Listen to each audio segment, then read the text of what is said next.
Welcome back. It's good to have you back. So, we left off in the last video with me talking about how I began calling the police. And we're going to get into that. But I first wanted to kind of put out there and say that my children were in the center of most, if not all, of my ex's outbursts. The one thing that I've worked really hard on over these past couple of years is not only healing for myself, but focusing on healing for them in various ways.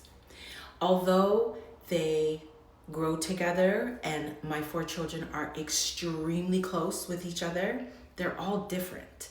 And so I've had to learn, as a part of kind of rehabilitating our lives, I've had to learn how to work with each of them in their own special way to rehabilitate them.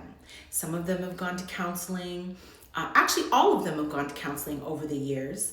But it's still a work in progress. I can still to this day see certain things that each of them do that I know directly comes from the effects of being in an abusive home. And although it breaks my heart when I see those things, at the same time I know God is good. And He has changed each one of them so much over the past couple of years, especially since the separation, that I can only be grateful to Him. So I just want to put out there that my kids are doing well and that nothing I share on here is a surprise to them.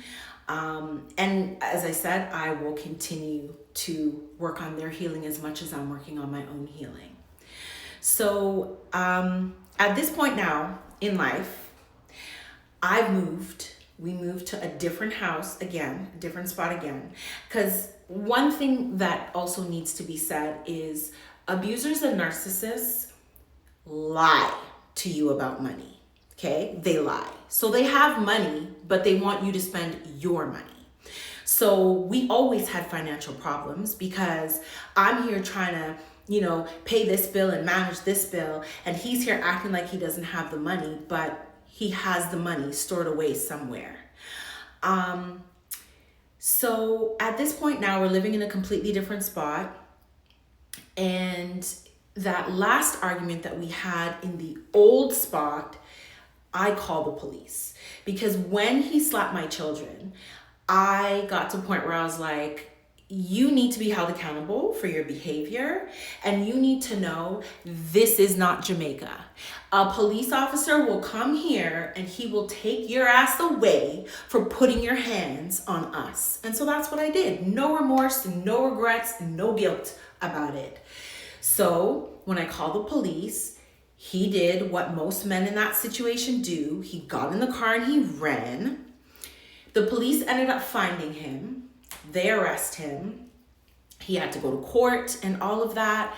The court system is a whole nother conversation, but he ended up going to court. They mandated anger management classes for him, which at the time I thought was a great idea because I started to notice from him going to those anger management classes, he was starting to recognize patterns that he was carrying. And that was the first time that I started to learn about how violent the home was that he grew up in. I'm not going to get into the specifics of his upbringing. I don't think it's my place to talk about his family or his past, but just know that it bared relevance into his own behavior and he was putting that together. Didn't matter though. Didn't matter. He went through all the anger management classes, completed everything. We moved to a different spot and he started all over again. In this new spot that we were at, we had gotten to an argument one day and my oldest daughter decided that she was going to record his behavior. And when he saw her holding up her phone, he literally attacked her. I think at that time, my oldest was 15 years old. She was sitting in the couch. He jumped into the couch on top of her and was fighting her for her cell phone. And then I'm on top of him, fighting him to get him off her. And it's always the same, right? You know, they do their badness, then they're remorseful, and then they spend weeks begging for mercy and wanting to just move on and act like nothing happened. Mind you, throughout this whole entire time, as he's abusing me and my children, he's calling his people and having conversations and lying through his teeth about all of the things that's going on in the house. He's walking around and telling people that me and my children are ganging up on him. Me and my 2 older ones are ganging up on him. Narcissists and abusers are one of the greatest liars on the planet. And I'm very sure to this day, the people that know him, that there's a narrative of what me and my children did to him. Meanwhile, they have no idea what the real truth of the situation is. So that was another spot that we were living at.